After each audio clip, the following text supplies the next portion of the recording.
수요일 새벽 예배 오신 여러분들을 주님의 이름으로 환영하고 축복합니다. 오늘은 수요예배가 있는 날입니다. 우리 다음 주부터 시간이 바뀌는데요. 오늘은 3시에 여태까지 했던 대로 3시에 수요예배가 있습니다.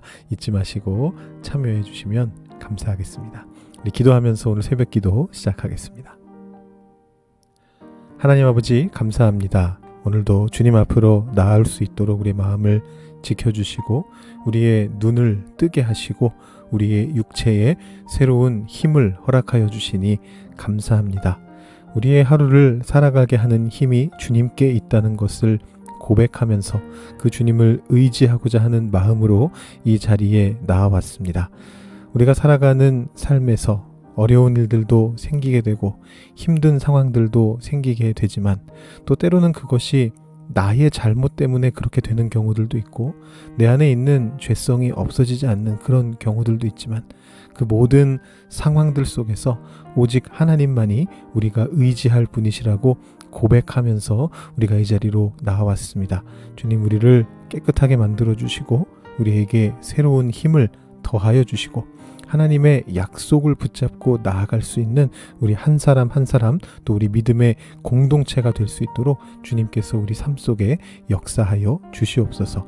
주께서 베풀어 주시는 것들이 우리 삶 속에서 열매 맺는 것들을 우리의 두 눈으로 보게 되고 그래서 우리가 주님의 그 은혜를 증거하는 주님의 참된 제자로서 주님의 증인으로서 살아갈 수 있도록 인도하여 주시옵소서. 감사드리며 예수님의 이름으로 기도드립니다.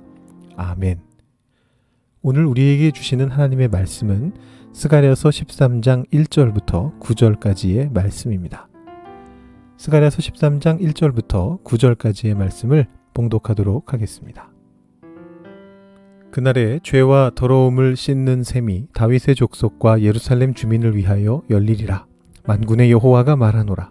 그날에 내가 우상의 이름을 이 땅에서 끊어서 기억도 되지 못하게 할 것이며 거짓 선지자와 더러운 귀신을 이 땅에서 떠나게 할 것이라. 사람이 아직도 예언할 것 같으면 그 나은 부모가 그에게 이르기를 네가 여호와의 이름을 빙자하여 거짓말을 하니 살지 못하리라 하고 나은 부모가 그가 예언할 때에 칼로 그를 찌르리라.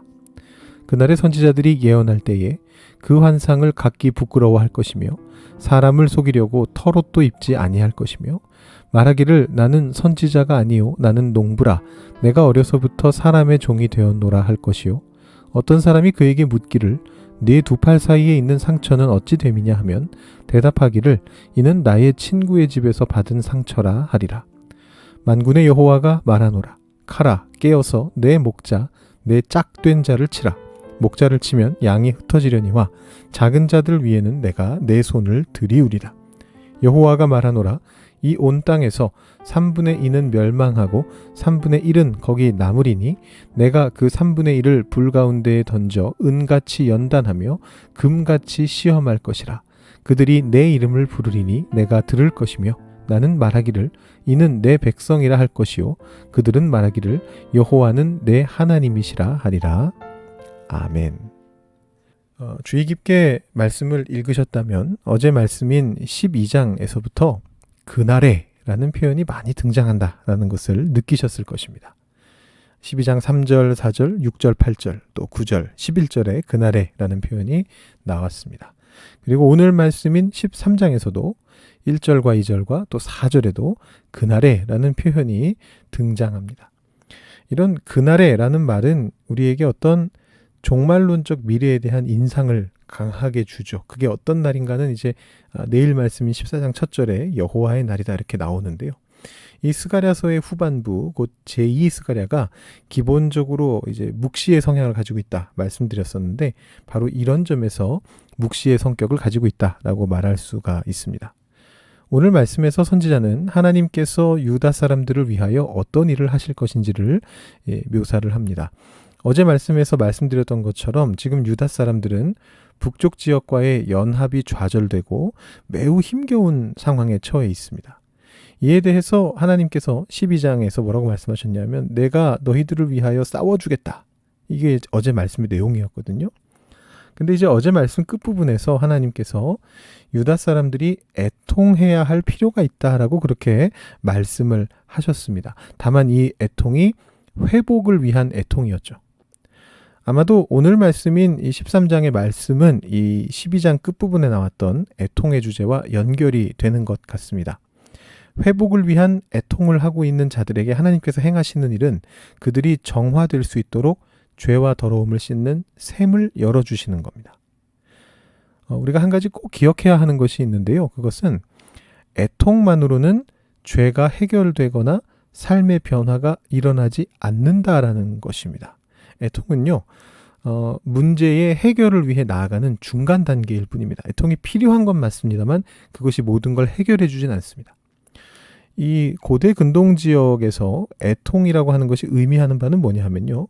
하나님 앞에서 그거는 이제 이방신도 마찬가지입니다만 하나님을 믿지 않는 이방신을 믿는 사람들에게는 이방신인데 이 하나님 앞에서 자기 자신을 스스로를 겸비하게 하면서 불쌍한 우리 처지를 좀 살펴봐 달라라고 요청하는 것입니다.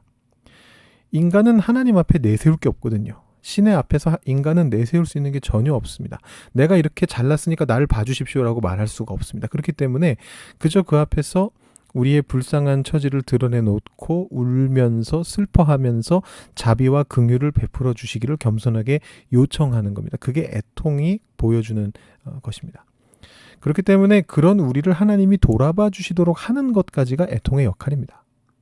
그리고 그 후에 하나님께서 실제로 행동을 해 주셔야만 우리가 정화될 수 있습니다. 오늘 말씀에서 하나님께서는 죄와 더러움을 씻어주는 정화의 샘을 열어주시겠다 그렇게 말씀을 하십니다. 이 구약에서 물을 통해서 정결함을 얻게 되는 주제는요, 그 중심적인 주제는 아닙니다. 일부 율법에서 아주 특정한 경우에 물로 씻어서 정결함을 얻으라라는 그런 말씀이 나오는 정도고요. 보통은 속죄의 제사를 통해서 혹은 단순히 시간을 길게 가져가서 오래 기다리는 것을 통해서 혹은 그 외에 다른 방식들을 통해서 정결함을 얻게 됩니다. 그런데 이제 포로기 시대를 지나면서 에스겔 이후로 물로 씻는 방식이 정결함을 얻는 굉장히 중요한 의식으로 차츰 부각되기 시작합니다. 아마도 이 포로기 시대에 성전이 없는 상황 속에서 성전 제사로 정결함을 얻을 수가 없어지고 그리고 또 살아가고 있는 공간 자체가 어떤 부정한 이방의 땅에서 살아가게 되다 보니까 새로운 정결의 방식이 필요했던 것 같습니다. 그래서 이 물로 정결함을 얻는 것이 생겨나게 되는데 이제 그 후에 스룹바벨 성전, 제2성전이 지어졌음에도 불구하고 이 물로 씻는 정화의 방식은 성전 예식과 이렇게 결합되면서 살아남게 되고 점점 더 중요해지게 됩니다. 그래서 이제 신구약 중간기를 거치면서 성전이나 또 각 지역의 유대교 회당 주변에 정결 예식을 위한 욕조들이 지금도 이렇게 땅을 파보면 고고학적으로 많이 발굴이 되고 있는데요. 이런 흐름 속에서 이제 신약에 왔을 때 되면 세례라고 하는 정결 예식이 만들어지게 되는 것이죠. 바로 이 세례 요한과 예수님이 행하셨던 그 세례가 이런 흐름 속에서 나오게 된 어떤 예식이다라고 볼 수가 있습니다. 근데 이제 오늘 말씀은 구약에서도 거의 끝부분에 해당하는 말씀이고 사실상 신구약 중간기로 넘어가는 그런 지점을 반영하고 있는 그런 말씀입니다. 그러다 보니까 여기 이제 정화를 위한 셈이 굉장히 중요하게 이제 등장하고 있는 것입니다. 사실 오늘 말씀 자체는 짧은데요. 1절부터 9절인데 하나의 본문은 아닙니다. 많은 학자들이 이 1절 말씀이 13장의 뒷내용보다는 오히려 앞에 12장 끝부분 말씀에 더 어울린다는 것에 동의를 하고 있고요. 다윗의 족속, 예루살렘 주민 이런 걸 언급하는 것도 그렇고 이 애통 이후에 정화가 나오는 어떤 흐름도 그렇습니다. 그리고 사실 2절부터는 조금 살짝 결이 다른 그런 주제가 나옵니다. 우상 숭배와 거짓 선지자들에 대한 어떤 심판의 말씀이 나오고요. 그 다음에 그 후에 7절이 되면 11장에 나타났었던 목자 비유가 다시 나타나면서 최후의 심판과 관련된 이제 그런 내용들이 나타나게 됩니다. 근데 다만 이 세 가지 내용들이 러프하게는 그러니까 이제 넓게 보면 하나의 주제로 묶이는데 그 넓은 하나의 주제가 뭐냐 하면 정화라는 것이죠. 그래서 지금 방금 말씀드린 것처럼 정화에 대한 셈에 대해서 1절에서 이야기한 다음에 이 선지자는 2절부터 6절까지 우상숭배와 거짓 선지자에 대한 말씀으로 넘어갑니다. 이것을 정화의 한 사례라고 그렇게 보셔도 될 것 같아요. 그러니까 정화라는 개념 안에 이것만 해당되는 건 아니지만 어떤 대표적인 사례로서 1절 뒤에 붙어 있다 이렇게 생각하셔도 무방할 것 같습니다. 여기에서 이제 하나님은 우상의 이름을 끊으시겠다라고 말씀하시면서 거짓 선지자와 더러운 귀신을 떠나게 하겠다라고 그렇게 이제 말씀을 하십니다. 정화의 셈뿐만이 아니고 이 2절 말씀도 신약과 밀접한 관련이 있는데요. 귀신을 떠나게 한다 이 표현은 구약에서는 뭐 거의 등장하지 않는 표현입니다. 오직 여기에만 나타나고요. 그런데 이제 몇백 년 후에 신약의 시대가 되면 굉장히 자주 중요하게 등장하게 되죠. 특히 이제 복음서에서 예수님의 사역의 핵심으로서 이 귀신을 쫓는 사역이 등장하게 됩니다. 이런 점에서도 오늘 본문이 신약 시대와 거리가 가깝다 이렇게 볼 수가 있습니다. 귀신이 쫓겨나고 우상 숭배가 끊어지는 것은 하나님의 통치가 회복된다라는 어떤 결정적인 징조입니다. 그 결과 3절에서 6절 사이에 굉장히 재미있는 성경에서 흔하게 볼 수 없는 특이한 상황 묘사가 나타납니다. 거짓 선지자들이 자신이 거짓 선지자라는 것을 부끄럽게 여기게 되어서 필사적으로 자신의 정체를 숨기려고 하는 이제 그런 모습이 조금 우스꽝스럽게 그려지고 있습니다. 3절 보시면 거짓 선지자가 예언을 하면 부모조차도 이제는 속지 않는답니다. 그래서 아직도 거짓 예언을 하느냐? 그러면서 자식을 칼로 찌를 것이다. 이런 말이 나옵니다. 여기서 찌른다는 말이 앞에 12장 10절에 나오는 하나님의 대언자를 백성들이 찔렀다라는 말하고 같은 단어인데요. 히브리어가. 이제 반대의 상황이 벌어지는 거죠. 하나님을 거역하고 하나님의 사람을 혹은 하나님 자신을 어떤 메시아를 백성들이 찌르는 그 사태와 반대로 이제는 거짓 선지자들이 심지어 자신의 부모에게 찔리는 상황이 벌어집니다. 그리고 그 아래 4절부터 6절까지는 사실 배경과 정황이 분명하지는 않습니다. 뭐 환상을 부끄러워하게 된다, 털옷을 입지 않게 된다, 자신이 농부라고 말한다, 두 팔 사이에 상처가 드러나게 되는데 그것에 대해서 질문받을 때 이 상처는 친구 집에서 받은 상처다라고 둘러댄다. 뭐 이런 내용들인데요. 어느 정도 이제 추측은 가능합니다만 정확히 어떤 배경에서 이런 변명들이 여기 스가랴서에 실리게 된 것인지 분명하게는 알 수가 없습니다.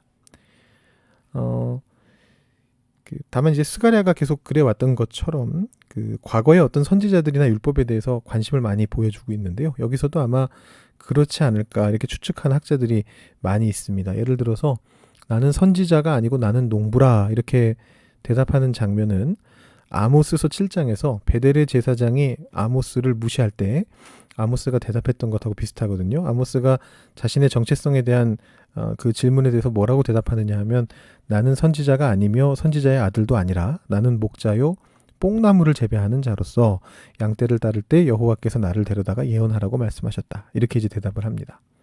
아모스는 자기는 원래 선지자가 아니고 뽕나무 농사꾼이다 라고 대답하면서도 자신이 여호와의 명령에 따라 예언하는 것이다 라고 당당하게 대답한 것인데 그게 여기서는 살짝 뒤집히는 거죠. 거짓 선지자가 자신은 그런 거짓 선지자가 아니에요 라고 발뺌하면서 농부인 척한다. 이런 식으로 슬쩍 뒤집히는 것입니다. 털옷은 아마도 이 당시 선지자들이 즐겨 입던 복장인 것 같은데요. 나중에 보면 이제 세례 요한도 빈들에서 낙타 털옷을 입고 지내죠. 또 털옷이라고 나오지는 않습니다만 엘리야의 어떤 겉옷이 엘리사에게 넘어가면서 선지자로서의 권위가 같이 넘어가는 그런 장면들도 성경 안에 나옵니다. 근데 이제 거짓 선지자들이 자신이 입고 있던 털옷을 벗는 것으로 자신이 선지자가 아닌 척 하려는 것이죠. 근데 그렇게 털옷을 벗게 되니까 거꾸로 이제 특히 이방신을 섬기는 선지자들이 많이 그랬는데 황홀경 속에서 막 자신을 자해하는 엘리야와 승부를 벌였던 바알 선지자들도 그러지 않았습니까? 막 자해하는 장면이 나오는데 어떤 그런 흔적이 두 팔 사이의 상처가 사람들에게 보이게 되는 이제 아이러니한 일이 벌어지게 되는 겁니다. 털옷을 입고 있으면 털옷 때문에 선지자인 게 드러나고 털옷을 벗으면 그 팔의 상처 때문에 그 선지자인 게 드러나게 되는 조금 웃긴 그런 상황이 되는 건데요. 그래서 이제 그 상처를 친구의 집에서 받은 거라고 얼버무리는 이제 그런 장면도 나오고 있습니다. 약간 우스꽝스럽게 표현이 됐는데 결론적으로 이렇게 모든 거짓 선지자들이 없어지게 된다. 스스로 부끄러워하면서 사라지게 된다. 이제 이런 장면을 묘사한 다음에 이제 선지자가 연결되는 것 같으면서 또 다른 주제가 되는 7절부터 9절의 말씀으로 이제 넘어가게 됩니다. 하나님의 뜻을 따르는 목자가 칼에 찔리게 되고 그로 인해 양이 흩어지게 됩니다. 이 말씀도 복음서에서 예수님이 이루셨다라고 나오는데요. 그런데 하나님께서는 그 중에 약자들을, 이 흩어진 양들 중에 약자들을 돌봐주시겠다, 이렇게 이제 말씀을 하십니다. 이것은 이제 11장에서 또 다른 목자 비유에서 잘못된 목자들 때문에 모든 백성들을 다 돌보지 않으시겠다, 불쌍히 여기지 않으시겠다라고 하셨던 모습보다는 그래도 조금 나은 어떤 그런 모습입니다. 그래도 여전히 무서운 상황인 건 마찬가지죠. 이 구원받는 인원을 하나님이 3분의 1이다라고 이렇게 표현을 하시는데요. 3분의 2는 멸망하게 되고 남은 3분의 1은 불 가운데서 연단을 받게 될 것이다, 이렇게 이제 말씀을 하십니다. 다행인 것은 이 남은 자들이 하나님을 부르게 될 때 하나님께서 외면하지 않으시고 응답하시고 하나님의 백성과 그 백성들의 하나님이라는 그 언약의 관계를 맺으실 것이다 라는 그 약속이 함께 한다라는 것이 이제 다행인 것이죠. 오늘 말씀을 통해서 우리는 다시 그날에 대한 약속을 받게 됩니다. 그날은 회복이 함께 하는 날입니다. 3분의 2가 멸망하고 3분의 1만 남는다 할지라도 그 남은 자들을 하나님께서 불 가운데서 연단하셔서 하나님의 백성으로 정화된 자로, 정결케 된 자로 만드시겠다라고 약속하시는 그런 날입니다. 그때에는, 그날이 오면 거짓 예언자들은 물러가게 되고 참된 하나님의 뜻만이 남게 될 것입니다. 이 하나님의 행동이 우리에게 소망을 가져다 줍니다. 때때로 연단을 받는 것처럼 여겨지는 힘들고 어려운 순간이 우리에게 닥칩니다. 그렇지만 하나님께서는 그런 우리들에게 그날이 온다 라고 그렇게 말씀해 주십니다. 일제강점기 때 개신교 신자였던 심훈이라고 하는 소설가가 아마도 오늘 말씀에서, 혹은 오늘 말씀이 아니더라도 그날을 다루는 성경의 말씀에서 영감을 얻었을 아름다운 시, 그날이 오면 이라고 하는 시를 짓습니다. 여러분 잘 아시는 시일 것입니다. 그 3.1운동을 기념해서 썼던, 본인도 3.1운동을 참여했던 사람인데요. 이 시문이 학생 때 해방의 때를 기다리면서 그날이 오면이라는 시를 짓는데 두 연 중에 제가 첫 연만, 더 유명한 연인데요. 첫 연만 한번 읽어드리겠습니다. 그날이 오면은 삼각산이 일어나 더덩실 춤이라도 추고 한강물이 뒤집혀 용솟을 칠 그날이 이 목숨이 끊기기 전에 와주기만 할 양이면 나는 밤하늘에 나르는 까마귀와 같이 종로의 인경을 머리로 들이받아 울리오리다. 두개골은 깨어져 산산조각이 나도 기뻐서 죽사옴에 오히려 무슨 한이 나무오리까. 우리에게도 그날이 옵니다. 연단의 시기가 지나고 나면 회복의 그날이, 정화의 그날이 반드시 오게 됩니다. 하나님이 그렇게 약속하십니다. 오늘 하루도 주님의 약속을 믿고 애통 가운데에서 회복을 기다리면서 연단의 시기를 잘 보내실 수 있는 여러분들 한 분 한 분이 되시기를 바랍니다. 기도하겠습니다. 이 시간 기도하실 때 오늘 말씀 생각하시면서 함께 기도하시고 여러분의 하루를 하나님 앞에 올려드리시고 우리 공동체를, 교회를, 신앙의 공동체를 하나님 앞에 올려드리시고 또 여러분들의 개인적인 하나님 앞에 간절한 기도의 제목들을 내려놓고 기도하시는 그런 시간 가지신 다음에 새벽 기도 마치시기를 바랍니다. 기도하시겠습니다.